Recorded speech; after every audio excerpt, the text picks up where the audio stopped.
নমস্কার। অর্জুনের সুভদ্রা বিবাহে দ্রৌপদী মধুবনী চ্যাটার্জির লেখা এই কবিতাটি আবৃত্তি করছি। আপনাদের অবশ্যই ভালো লাগবে। আপনারা আমার চ্যানেলটিকে সাবস্ক্রাইব করবেন, লাইক করবেন, শেয়ার করবেন, বেল বাটনটি প্রেস করবেন। অর্জুনের সুভদ্রা বিবাহে দ্রৌপদী জানতে পেরেছে অর্জুন কৃষ্ণভগ্নী সুভদ্রাকে হরণ করে বিবাহ করেছেন। রাগে, দুঃখে এবং সর্বোপরি অপমানে স্তম্ভিত তিনি পড়ে রইলেন ইন্দ্রপ্রস্থে, তার সুবিশাল কক্ষে একা। কৃষ্ণের বোন সুভদ্রা, কৃষ্ণের অনুমতি ছাড়া সুভদ্রা হরণ অর্জুনের পক্ষে অসম্ভব। তবে কি কৃষ্ণই এর মূল হোতা? কেন এমন করলেন কৃষ্ণ? দ্রৌপদীর সমস্ত মন আচ্ছন্ন করে শুধু একটি প্রশ্ন, কেন? আদরের বোনকে তৃতীয় পাণ্ডবের মতো বীর শ্রেষ্ঠীর হাতে তুলে দিতে, নাকি তার কৃষ্ণাকে অর্জুনের কাছ থেকে আরও খানিক দূরে সরিয়ে রাখতে?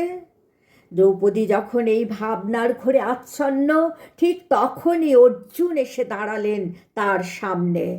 উদ্ভ্রান্ত বেশে, অবিন্যস্ত কেশে, রক্তলোচনা দ্রৌপদী তার অগ্নি দৃষ্টি রাখলেন তৃতীয় পাণ্ডবের আনত দৃষ্টিতে।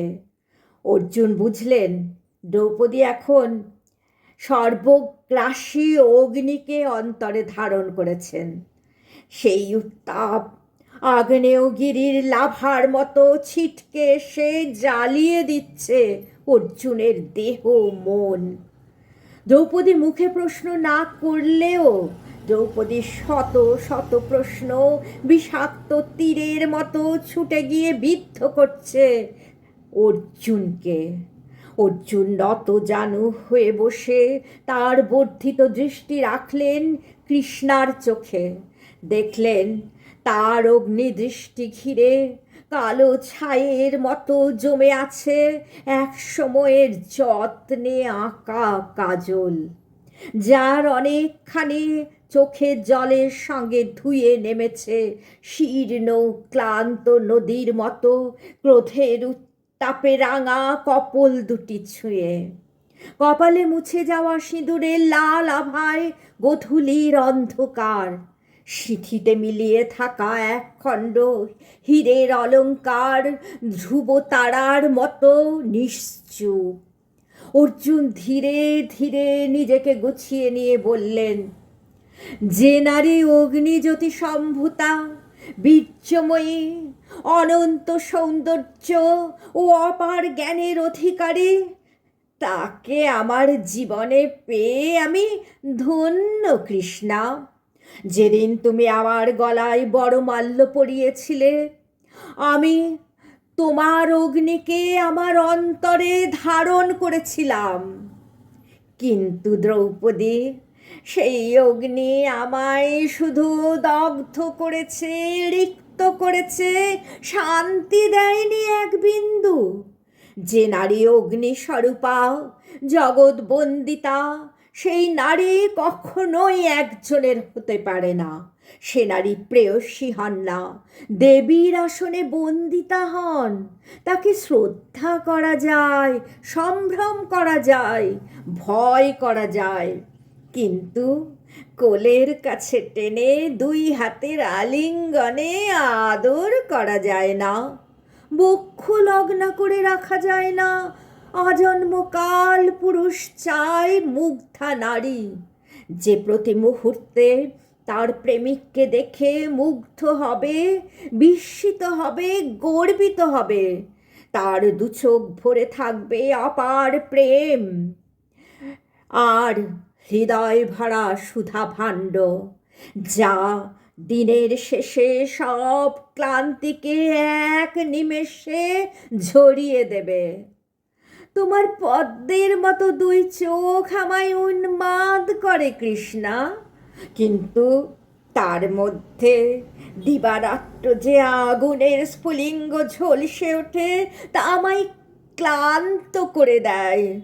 তোমার এই প্রচণ্ড অস্তিত্বের কাছে নিজেকে খুঁজে পেতে কষ্ট হয়।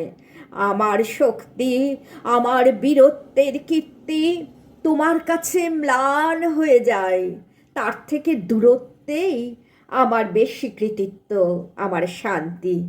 সুভদ্রা কোনোদিন দ্রৌপদী হতে পারবে না, সেটাই আমার সান্ত্বনা।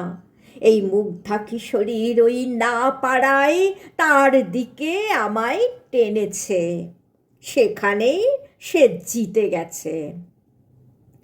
দ্রৌপদী প্রস্তুরীভূত হয়ে শুনছিলেন অর্জুনের কথা। তার ইচ্ছে হচ্ছিল আগুনের পাখির মতো তার নেমে আসা রক্তাম্বরা আঁচলে নিয়ে ঝাঁপিয়ে পড়েন অর্জুনের বুকে। তার আরক্ত নখে বীর বক্ষ ছিন্ন ভিন্ন করে হৃৎপিণ্ডের কাছে গিয়ে খুঁজে দেখেন কোথায় তার বাস। অর্জুনের হৃদয়ের ঠিক কোন অংশে থাকেন পাঞ্চালী? এ কি বলছেন পার্থ? যে দ্রৌপদীর মহিমা রূপের খ্যাতি গুণের স্তব ভারতবর্ষের মুখে মুখে গান হয়ে গল্প হয়ে ফেরে, মন যার জয় করতে সমুদ্র হিমাচল উন্মাদ হয়ে উঠেছিল, সেই দ্রৌপদীর এমন পরাজয়, তাও এক বালিকার কাছে।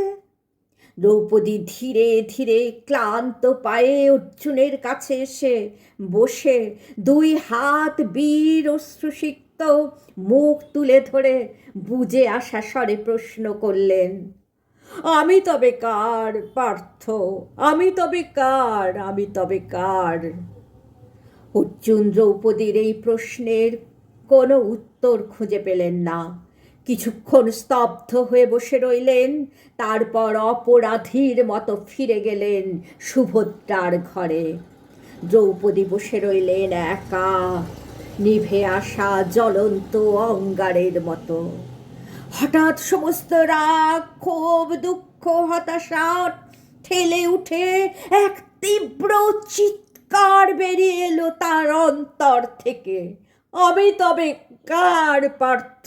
আমি তবে কার? আবার সেই মাসির সুর, সেই কস্তুরী মৃগনাভির গন্ধ। কৃষ্ণা লুটিয়ে পড়া আঁচল বুকের কাছে টেনে অন্ধকারে তাকালেন। বাঁশির সুর ভেদ করে চিরচেনা সেই কণ্ঠস্বর, ওঠো কৃষ্ণা, ওঠো, নিজেকে সংযত করো, আয়নার সামনে গিয়ে তাকিয়ে দেখো মহাকাব্যের সেই নায়িকাকে, যার হাত ধরে এক নতুন ইতিহাস রচনা করবেন মহাকাল। কৃষ্ণা, কৃষ্ণা, তুমি জানো না তুমি কার? তুমি সর্বকালের, অসীমের, তুমি অগ্নির, আর যে নারী অনন্তের ধন, সে যে কৃষ্ণের। তাই তুমি আমার, শুধুই আমার, শুধুই আমার কৃষ্ণা, তুমি শুধুই আমার, শুধুই আমার।